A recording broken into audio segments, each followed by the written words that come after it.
What's up, everybody? We got an exciting video for you today. I got a hold of Matt Sheets, who is the director of characters and balance. That's right, he is like the architect of the gameplay, if you will. So I'm going to grill him today on questions all related to Super Skrull, from the theory crafting side, the comparison against Apocalypse, the unlock, you name it, we went into it. And of course, I threw a couple little sneaky things in there to try and sneak some extra information out of him for you guys. Hope you enjoy the video. If you do, make sure you like, share, and subscribe. But without further ado, let's get into it.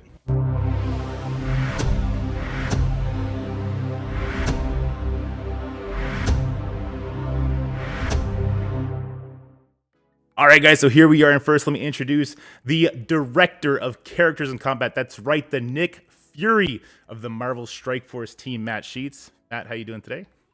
Good. How you doing? Very good. Thank you so much for joining us. And I got some questions to ask you about Super Skrull, starting with his Sounds good. inspiration. So yeah, scrolls are currently top of mind with Secret Invasion coming out, and we didn't have a direct tie-in, but we really wanted to do some scroll-centric stuff. So Super Scroll's timeline worked kind of well, having him release during the Secret Invasion launch of the Disney Plus show. Right. Yeah, well, that makes a lot of sense. Have you been watching that show? You liking it? I really do like it. I'm not caught up on this week's, but I'm excited. When I get some free time, I want to sit down and watch it. Yeah, me too. I'm excited to see the Super Skrull in action because we've seen it in the trailer do his Mr. Fantastic arm stretch. So I'm excited to see that action scene. All right, getting into Marvel Strike Force. Where and how long do you see this character staying in the meta? Because we've had characters like Ultron, who is super impactful for the meta, but when Black Bolt came up, poof, gone. And since then, we've had Doom, who has, in one way or another, been very impactful. After him, Dorm, super impactful. And Apocalypse, with his kit, it's seemingly like he'll always be impactful with a 60% Falcon Punch kind of thing. What do we think for Super Skrull? What kind of longevity do we see him having? Yeah, I think Super Scroll is probably going to really feel like Dormammu and Apocalypse. His besides just he has a lot of stats. Like, we didn't want to do too much mechanics creep with him, so he does have a really high like stat wall. And he'll be sticking around. He does a good damage. The theory crafting is there. So I think the timeline's closer to like Dormammu and Apocalypse. Nice, nice. Yeah, I've been playing with him, and I'm really enjoying him on the playtest. I'm looking forward to getting him on the live server. Where do we think his impact is going to be most notable? Most notable. I think about Arena, but I look at his kit and it's not insurmountable. Like, I don't think it's, if you don't have Super Skrull, you'll never be able to climb an Arena against people that do. So do we think that you will have the most impact, say, on like a Crucible Defense, where the roster use is very limited to 6 teams, or where it's a little bit more grown? Or do we think that in Arena he could be a wall for the haves and have-nots? I think you're going to see him pop up like in Arena, especially, mainly because like how much damage he puts out currently. And then Crucible is where I expect him to shine also with the theory crafting. People are going to put him on defense, so he's going to be that really frustrating wall for a while. Or you're going to have a couple players that just need that lock, that key to a annoying lock that they have, so they get to keep him on offense. Nice, nice. Speaking of theory crafting, let's go talk about that. All right, so theory crafting. There's this kit is very unique. This is the first time we've seen kind of tagged.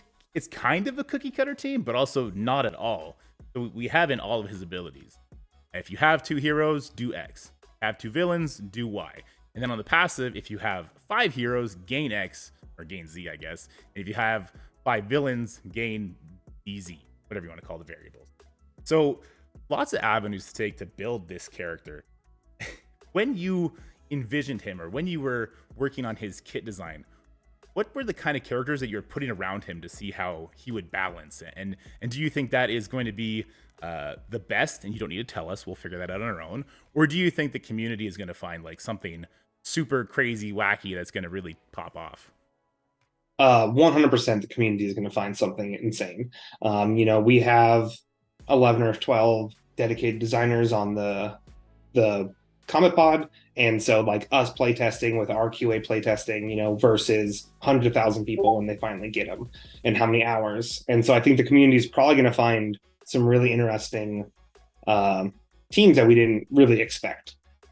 And that's always the struggle with some of the very high theory crafting teams. I'm like, okay, this is a good team. This is what we're balancing against, and then you come out and you're like, oh man, they just. Sometimes it's simple as like, oh, they just moved him to the middle, and now it shuts down the thing. But normally it's like, oh, we didn't expect you to put, 2 or 3 people here and stuff like that. Like right now, Strike Force is very villain centric. And so like you're gonna see a lot of people bringing villains in, but like Rogue, Quicksilver, you'll like I won't be surprised if there's a good mix. I'm interested to see, especially what people like the summons that people bring in to turn on the different stuff. So like Fury and all villains, and then Fury summons brings in the other stuff to unlock them. So like that's what I'm really excited about, to see like the teams that people bring in. Yeah, that was one of the first things I thought about when I read the kit. I was like, okay, Fury brings 3, Ultron brings 3, boom. Now you have crazy damage, or you have crazy, I believe it's focus resistance for the villains. I'm not quite sure. So yeah, I thought about that too right away.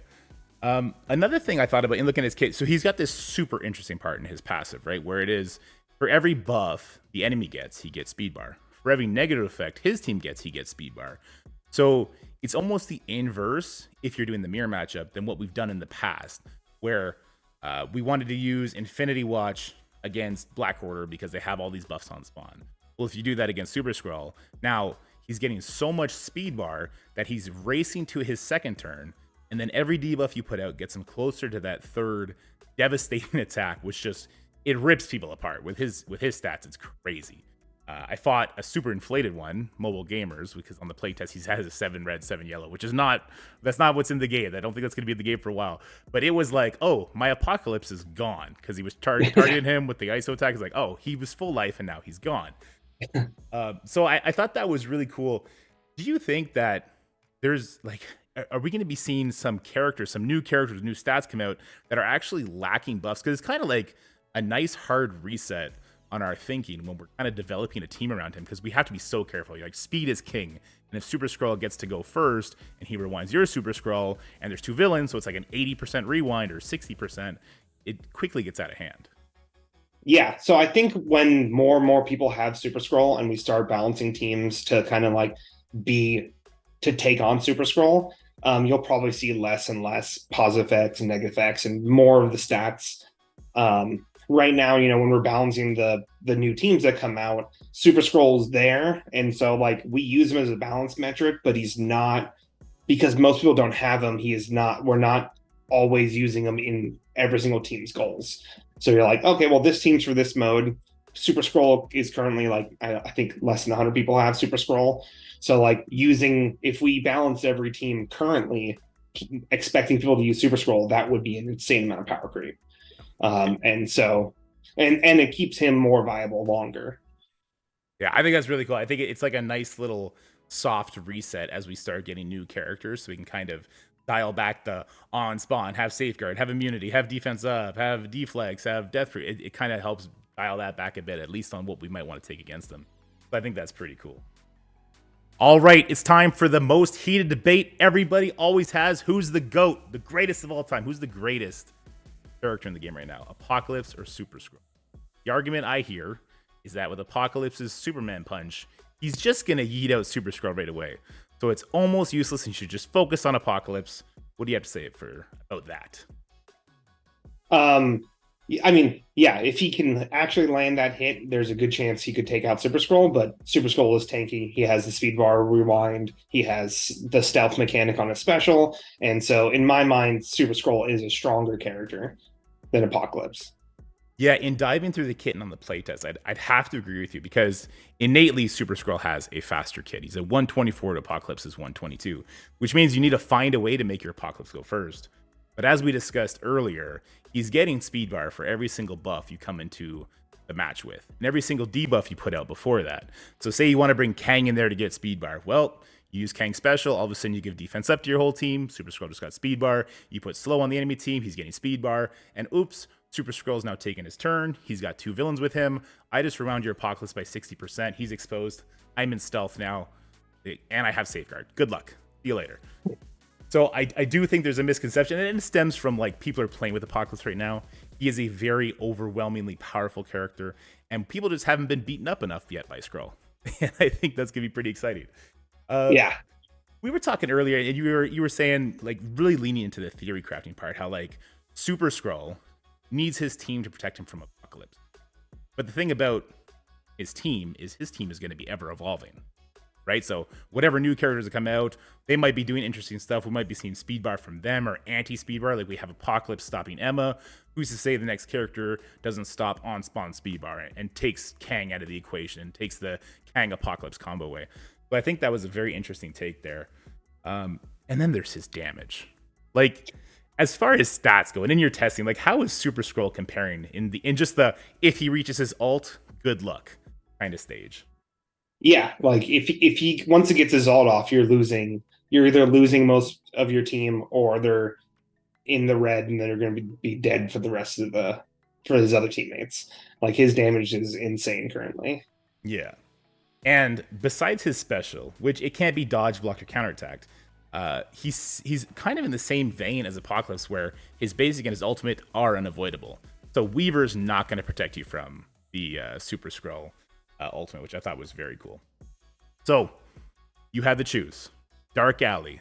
You only have one buddy walking with you. Is it Super Skrull or is it Apocalypse? Super Skrull. All right, I tend to agree. All right. So Super Skrull is really good. We've established that. Beats Apocalypse, throws him to the dumpster, whatever. I'm just kidding. Apocalypse is still good. Big question everyone wants to know, though. How fast are people going to unlock Super Skrull? And I know you can't give an exact answer because the economy changes all the time. And I know Beta Ray built it in one day, but no one else is doing that. Well, a couple people do that. As far as the rolling out of the resources, is this going to be possibly the fastest Dark Dimension style character we've had? Because I'm noticing that Dark Dimension 4, Gear Tier 17, I didn't have a Gear Tier 17 character for, I think, the first month and a half. I already have about 3.5 characters ready to go, and I don't buy them from the gold store, and I don't buy them from the offer store. So it seems like we're going to be getting into Dark Dimension as a free-to-play method a lot faster than before. Yeah, we saw when we launched this Dark Dimension that we had more players that were in striking range to get more characters this time than they did when like the last Dark Dimension came out with Dormammu. Nice. And so I think you'll see players getting Super Skrull a little bit faster than previous Dark Dimensions. Nice, I like that. I'm a super fan of the Scourge method. It kind of like, even if players, I mean, it's not going to be the exact same thing, but when players get a smaller version of the character right away, they can kind of have fun with it. It kind of puts people on an even playing ground. It seems like Skrull is a major advantage right now, but it seems like that advantage does have a respectable time limit on it. Like Beta Ray Bill's not always going to beat me up in Crucible, right? All right. So it's great that we're getting the Gear Tier 18 faster, and I definitely have felt that myself.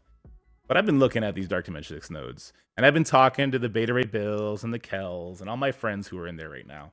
And they're telling me it's not a joke. Like, it is very difficult nodes. Yes, people were done in the first day, but they were going in there, like the Cosmic section, for example. They were going in there with Aang, Kestrel, Eternals, Dormammu. They didn't have the same sort of restrictions on, let's say, an origin type that we might have. So for the type of player who's like, I'm going to bring in Shield Operative, and I'm going to bring in Ravager Stitcher, and I'm going to bring in Sabretooth, do you think that being economical in that way is going to maybe provide an obstacle that is too good to, or too strong to overcome, that we've been able to do in the past Dark Dimensions? Yeah, so this Dark Dimension is very, very difficult. And so I think if you are taking some of the more economical, like the Sabretooths, the Shield Troopers of the world, I think you're going to have a hard time. I don't know if it's going to be a solid, strong wall that you can't overcome, but it's definitely going to slow you down a bunch. And you'll be either spending more cores on heals or just taking more time, more days, and more attempts to get through these nodes. Okay, so you can be economical if you're not worried about getting them right away, which it seems like a lot of people will be going that route. And I guess for the city section, we should just all be waiting for the Goblin Tech Raid team, right? Can't really talk about future teams. I have one person at Gear 18 right now, which is a city character, so I'll be taking them. Who was your pick? Oh, I brought Swarma. Oh, that's right. You're the Worm guy. That's what we got. Infestation. He's made out of bees. You gotta love him. Well, I do like honey. All right, let's finish this off. We now have had 2 Dark Dimension characters that are heavily, heavily influenced through the Fantastic Four. The first Marvel family, the residents of the Baxter Building. When are we going to see them get the rework to, I don't know, make Thing a villain and make Mr. Fantastic a villain, and then we can put them with Super Skrull? Is that happening? I mean, in my mind, Mr. Fantastic is a villain. If you go back and read his comics, the way that he handles scrolls and hypnotizes them into cows, I fought very hard to try to get him a villain trait, but I got shot down by everyone, Marvel, internally. So I can't say much about Fantastic Four. In the coming releases, you're going to have one character get a rework. So I can say that. But they're always something we want to look at. We like to tie as close to the MCU as possible. It's hard right now because it's a moving schedule. So you just see, I think it was a couple weeks ago where they delayed some movies. And so, we're always looking to the future and seeing what we can do. Right on. All right, well, that's all the questions I got for you today, Matt. Thank you so much for coming and soothing my curiosity when it comes to Super Skrull. It's going to be a little bit before I get them, so I needed to set up this meeting, so you'd have to talk to me about them. I like to pick your brain that way. Is there anything you'd like to say? Anything exciting coming up you'd like to share that you're allowed to share, I guess, before you take off? I mean, thanks for having me. I'm always open, so you can always message, Lorena, the other community team, if you ever want to schedule an interview. And yeah, I'm always impressed by the theory crafting that people make, and I'm glad, I'm excited about we're leaning into it some more. So we just had the Beta Ray Bill update. That just when we just posted the thing, was it yesterday? So I'm excited for the future of the game, leaning more into theory crafting, and yeah. Yeah, actually, on that note, thank you very much for that. I know that being the Nick Fury of the character design, you probably had your hand on that. I know we gave you that feedback, and it seems like you ran with it. So thank you very much for taking our feedback. I think it is an excellent change. He's not bonkers broken right now with the changes, but he's definitely more enjoyable, definitely more plug and play. And you know what? It's good. People aren't noticing this. He's gonna be better on those Mystic Raid nodes too. So it made the raid team even better. So there you go. All right. Well, thank you so much for coming and chatting with us, and we'll talk soon. Awesome. Thanks. That's it for the video, guys. I hope you enjoyed it. If you did, make sure you like, share, and subscribe. Stay happy, healthy, have fun, and I'll see you in the next one.